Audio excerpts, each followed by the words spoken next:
ایک میٹنگ میں تھے جس میں تنخواہ کے موقع پہ تنخواہ پر بحث ہو رہی تھی کہ ہم علماء کی تنخواہ کتنی ہوتی ہے، اس سے کیسے گزارا ہو سکتا ہے، یوں سمجھے ہر آدمی تبصرہ کر رہا تھا۔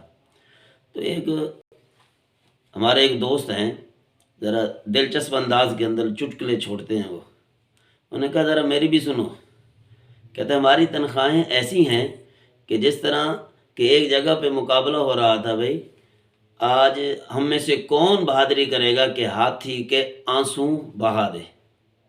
تو ہر آدمی نے اپنے اپنے طور پر کوشش کی، کسی نے اس کو مارا، کسی نے کوئی بات کی، کسی نے کوئی بات کی، بہرحال اس پہ کوئی اثر نہ ہوا۔ تو ایک بارش آدمی اٹھے، انہوں نے اس کے کان سے منہ لگایا، کوئی بات کی تو ہاتھی کے آنسو گر گئے۔ لوگوں نے اس سے پوچھا یار تو نے یہ کیا کام کیا، کیا کہا اس کو اتنا افسوس آیا کہ وہ رو پڑا ہے۔ انہوں نے کہا کہ میں نے اس کو اپنی تنخواہ بتلائی ہے۔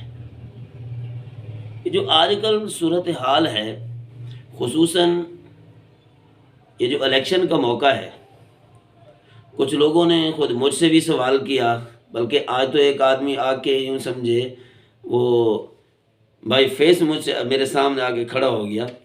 اس نے یہ کہا کہ یار تم علماء کی جماعت ہو، تمہارے پاس علماء ہونے چاہیے امیدوار، تو یہ ایسے لوگ نہیں ہونے چاہیے کہ جو دین سے بھی دور ہوں یا مشبہ شکل نہ ہو۔ بہرحال اس کی اپنی ایک ذہنیت تھی، لیکن میں نے اس کو مطمئن کرنے کی کافی کوشش کی ہے، ایک دو حوالوں سے میں نے اس کو مطمئن کیا، بہرحال مطمئن ہوا یا نہیں ہوا، بہرحال وہ کہہ کے چلا گیا اچھا چلو ٹھیک ہے۔ لیکن حالات کو اگر دیکھا جائے، سابقہ تاریخ بھی دیکھی جائے، تو کچھ ذرا ہمارا ماحول کچھ تلخ سے تلخ بنتا جا رہا ہے۔ وہ اس طریقے پر کہ جتنا احساس ایک عام مزدور کا کیا جاتا ہے، اتنا ایک دینی تعلیم پڑھے لکھے کا کسی جگہ پر بھی نہیں کیا جاتا، چاہے وہ علماء کا میدان ہو، چاہے وہ مساجد کا میدان ہو، چاہے وہ ٹیوشن پڑھانے والے وہ چھوٹے موٹے قاری صاحبان ہوں۔ تو یہ تین میدان ہمارے ہاں آ کر بچے ہیں، یعنی کہ بڑے بڑے میدان تو ہم سے چھوٹ ہی گئے۔ اب یہ میدان جو بچے ہیں کہ ان کے اندر بھی تنزلی مذہبی لوگوں کی اتنی ہے کہ کسی بڑی سوچ کے بارے میں، بڑے کام کے بارے میں وہ سوچ بھی نہیں سکتے، کیونکہ ہر چیز میں لگتا ہے سرمایہ، اور یہ مولوی صاحبان سرمایہ سے خالی ہوتے ہیں۔ تو میں نے اس آدمی کو ایک یہ بھی بتایا، یہ چیز بتلائی کہ دیکھو بھی ہمارے پاس سرمایہ نہیں ہے، جب سرمایہ ہی نہیں ہے تو ہم تو ایک اشتہار بھی، ایک بینر بھی نہیں چھپا سکتے، اس کے لیے بھی ہمیں چندہ کرنا پڑے گا۔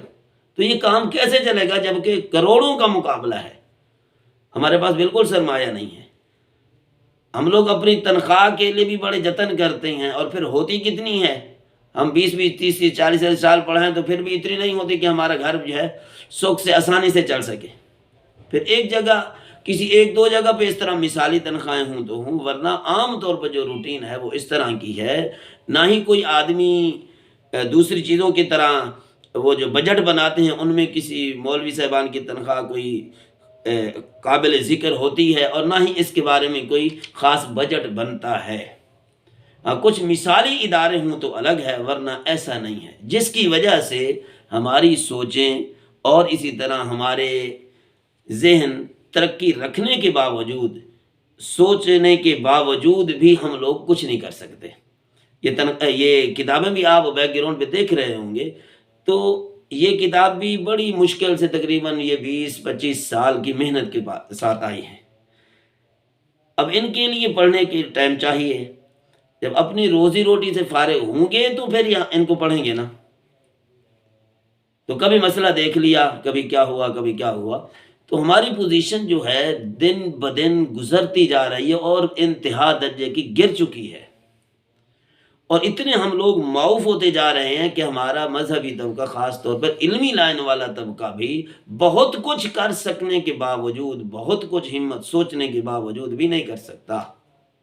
اس کو پتہ ہے کہ میں نے وہاں تک جانا ہے تو میرے پاس پیٹرول کے پیسے ہونے چاہیے، وہ تو ہیں نہیں میرے پاس، ایک طرف جاؤں گا تو دوسرے پھر واپس کیسے آؤں گا۔ تو یہ ساری چیزیں ان صاحب اقتدار کو سوچنی چاہیے کہ جو لوگ منصب پہ بیٹھے ہیں کہ یہ ان کا حق بھی ہے، یہ مزدور ہیں، ٹھیک ہے، ہمارے پاس کام کرتے ہیں، کسی اور جگہ پہ نہیں جاتے، اونچی آواز میں بولتے نہیں ہیں، تو ہماری بھی تو ذمہ داری ہے نا کہ ان کے بارے میں از خود سوچیں۔ ذرا سے کوئی بولتا ہے تو اس کو کہتے ہیں ٹھیک ہے بھائی آپ جا سکتے ہیں، ہمارے پاس انتظام نہیں، یہ چیز تو کوئی نامناسب ہے، غلط بھی ہے۔ ایک نہیں کئی لوگوں بیچاروں کو ایسا دیکھا، کئی کے بارے میں مضمون پڑھے۔ ایک ہمارے دوست ہیں جنہوں نے یہاں ہمارے شہر کے اندر ابھی ہوٹل آگے بنائے، تو ایک دن میں نے اس کے ہوٹل پہ گئے دوست کے ساتھ، مہمان آئے ہوئے تھے، ان کو چائے پلائی، تو انہوں نے اپنی ہسٹری سنائی کہ میں عالم ہوں، عالم بننے کے بعد پھر میں نے حفظ پڑھانے کو شروع کیا، تو میری 2000 سے تنخواہ ترقی کرتے کرتے 2600 پر گئی، 2600 پر پھر میں ایک جگہ سے استعفیٰ دے دوسری میں جگہ دوسری، آخر کار جب میں نے یہ نظام چھوڑا، یہ منصب چھوڑا، تو 3600 روپے میری تنخواہ تھی، اور وہ اس دور کے اندر 2018 کے اندر 2020 کے اندر، یہ پھر میں نے ملازمت اختیار کی، ملازمت میں 28,000 35,000 چلی، یعنی اس طرح ملتے ملتے پھر ہم لوگ آگے۔ اب میں نے اپنی دکان کھولی ہے کہ اس طریقے سے گزارا نہیں ہو سکتا، تو یہ سوچنا بھی ہماری ذمہ داری۔ نبی علیہ الصلوۃ والسلام نے یہ تو فرمایا نا، وہ تو لاجیر اجرہ قبل ان یجف عرقہ، مزدور کو مزدوری اس کے پسینہ خشک ہونے سے پہلے کیوں دے دی جائے؟ تاکہ اس کی مشقت مزید نہ بڑھے، وہ مشقت کو مشقت نہ سمجھے، معاوف نہ ہو جائے دماغی طور پر، یار پتہ نہیں مجھے مزدوری ملے گی نہیں ملے گی، میں کیا کروں گا، کل کو مجھے آنا چاہیے نہیں آنا چاہیے۔ یہ چیزیں جتنا بھی کوئی آدمی سربراہ ہے اس کو اپنے ماتحت کے بارے میں مثبت سوچنی چاہیے۔ جس طرح ایک اور لطیفہ بھی آتا ہے، یہ بھی ایک لطیفہ تھا، تو ایک دوسرا لطیفہ بھی آتا ہے کہ احساس کیسے ہوتا ہے۔ تو ایک مولوی صاحب جو بیچارہ تنگ ہوگا، اس کو اس کے سربراہ نے کہا یار میرے بیٹے کی نوکری لگ رہی، دعا کریں۔ اس نے کہا ٹھیک ہے، دعا کرائی، تو اس میں یوں لفظ کہ یا اللہ فلاں صاحب کے بیٹے کی نوکری لگ رہی ہے تو اس کو نوکری عطا فرما، لیکن تنخواہ میرے جتنی ہو۔ تو ناراض ہو گیا، بھائی یہ تو نے کیوں کہا؟ انہوں نے کہا ٹھیک تو ہے نا، جتنی میری تنخواہ ہے۔ انہوں نے کہا پھر گزارا کیسے ہوگا؟ جیسے میں گزارا کر رہا ہوں۔ ایسے جس طرح میں بھی تو انسان ہوں، میں جو گزارا کے لیے تو آپ یہ ترغیب دیتے ہو، تو پھر آپ بھی تو کر سکتے ہیں نا، آپ کا بیٹا بھی کر سکتا ہے، تو میں ہوگی۔ تو اس طریقے کے ایک نہیں بے شمار مثالیں ہیں، بے شمار مثالیں۔ اس کے ایک تنزل یہ آ رہا ہے، تنزلی یوں آ رہی ہے کہ ہمارا پڑھا لکھا علماء کا طبقہ جو ہے دین سے بے دینی کی طرف جا رہا ہے۔ یوں سمجھے یونیورسٹی میں گیا تو پھر ہمارے شکل و شباہت بھی اس نے ختم کر دی ہے، سکولوں میں گیا، نوکریوں میں گیا، کس وجہ سے؟ کہ مجھے کوئی مولوی نہ کہے، اور مولوی بھی نہ کہے اور پھر میری تنخواہ تو تھوڑی ہوگی، تو ان سے میں مشابہت بھی نہیں رکھنا چاہتا۔